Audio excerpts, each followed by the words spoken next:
Alright everyone, remember when I said that Joe Manchin would play a massively outsized role going forward because of the composition of the U.S. Senate, and that he would be a critical vote, a swing vote on many issues? That has come true in a way that initially actually I didn't expect to happen, because the left was talking about, and they do this anyway, eliminate the filibuster, we need direct democracy now because we want to devolve further into tyranny.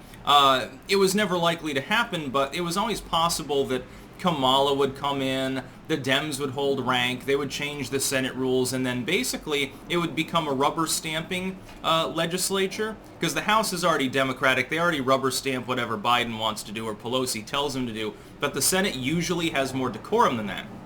Joe Manchin, the other day, has unequivocally and without any hesitation stated there is no possibility of him voting to end the Senate filibuster. That means you can't end the Senate filibuster. You're not going to find a Republican to vote for that. There's not a single Republican in the Senate that's going to vote for it. By the way, I think there would be probably two other Dem holdouts, Sinema and Shaheen.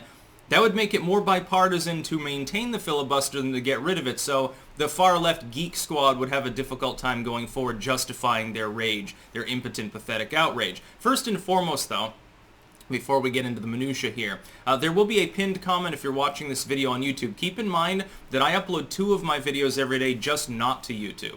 I use 5 different video hosting sites. YouTube gets 2 videos. All 4 of the others get the same videos. But there are 2 other videos that are exclusive to, Kaufman coining this successor tech, or as I call it, new tech, basically the new term for alt tech, because it's no longer really just an alternative. It's taken things and run with them. Now, alt tech, as it was coined before, no longer makes sense because, you've got innovations that go well beyond anything big tech is doing. It's basically rebel tech, you could call it. We're the real resistance. There was no rebel alliance against evil Drumfler. Basically, there's the Fortune 500 companies, the world's globalistic billionaires, and a bunch of people claiming to be anarchists get together, and what do you get? Hashtag resist. Pink hats and, cringy shit like that. Anyway, Joe Manchin, you've got to understand, is from West Virginia. His constituency is predominantly Republicans.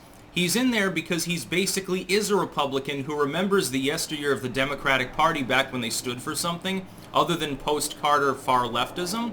And so he has the D after his name, and he'll be perpetually elected. Like, there's really no threat to him in the primary system there. So as long as he's above ground, there's a stopgap against the worst elements of Democratic Party policy. The problem is that without ending the filibuster, virtually none of the proposals that the left wing has made can get through the Senate. And this is by design. A lot of people still think the United States is meant to be a direct democracy. Direct democracy was properly identified as basically a form of tyranny long, long ago. It's just the rule of the majority. 51% of the people want chocolate ice cream, so the other 49% have to eat it and can't have vanilla. That's basically direct democracy. It's 2 wolves and a sheep deciding what to have for dinner. It inevitably breaks down. We have a bicameral legislature in which the second part of the legislature, the Senate, is explicitly not democratic. It was never meant to be. Initially, it was meant to be less democratic than it is today. Initially, it wasn't even voted for in the direct sense. You didn't vote for your senators. The state legislatures is appointed by people in that state did, and got their 2 senators. Initially, it was even a further step removed from democracy. This is why we have bicameral legislature, checks and balances, separation of powers. All of these things are explicitly meant to slow down government. If you want direct democracy, you're talking about the House of Representatives. They are more directly accountable to the people that voted for them. It is a strict popular vote. 51% carries it. It tends to be quite partisan, which is why the House tends to vote along strictly partisan lines. Joe Manchin is from the old school of the Dems and realizes that's not a good idea to add to the Senate because the whole point was as a stopgap on direct democracy. On the simple popular vote. 51% of the population deciding to fuck itself, and therefore, well, they want to screw the entire country over, but the majority rules. The majority of people, though, are lemmings. That's the whole problem. And there's really no fix to it. I mean, if you have an oligarchic or even meritocratic sort of aristocratic system, you get the same basic problem. That's why you have different groups representing different subforms of government. Our republic is comprised of a direct democracy for the House, a sort of oligarchic Senate, a sort of quasi-dictator executive branch, and then sort of a tribunal system, well, technically another form of oligarchism under the SCOTUS. It's comprised of these different groups in order to try to cancel out the worst aspects of each form of government by subjugating them all to one superior form of government, the representative republic. Does it always work? No, absolutely not. Doesn't matter who's in charge. Does it work better than any of those systems on their own? Absolutely.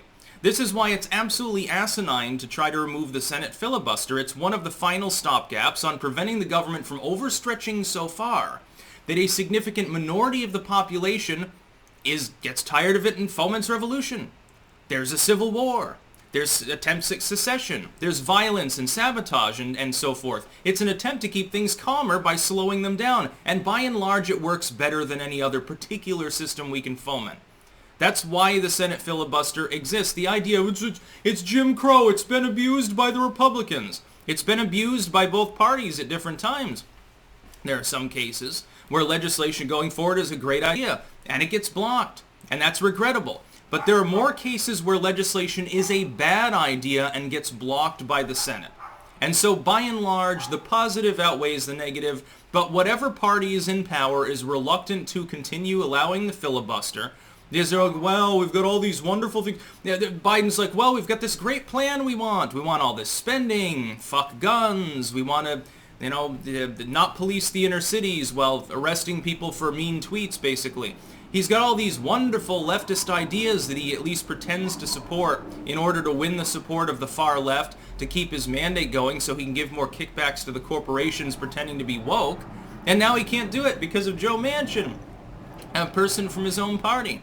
How funny it will be if he's joined by other Senate Democrats. By the way, if I'm even a Senate Democrat, if I'm putting my role as a senator above my partisan loyalty, I'm not going to vote to eliminate the filibuster. The majority will, because the majority of people in Congress have been completely corrupted. All they do is they take marching orders from their party. There's always that 10% or so that hold out, that are swing votes, that manage to hold the line for our republic. It's a dirty system, it's a goofy system in some ways, but by and large, again, it works better than other systems because it's split apart along those lines. You don't want a directly Democratic House, a directly Democratic Senate, a directly Democratic, subjugated to the Commander-in-Chief, SCOTUS, the idea of expanding SCOTUS. Well, now you can't do it. So, no end to the filibuster. The gun control is dead on arrival because you're not going to get 60 votes for eliminating high-capacity magazines. It's going to be toothless. So Biden's wasting several trillion of your dollars on advisory committees just for show. Just to be clear to leftists, he's doing that to keep your support, knowing full well that he'll fail. He saw this coming. He talked to Joe Manchin before and knew that this would happen.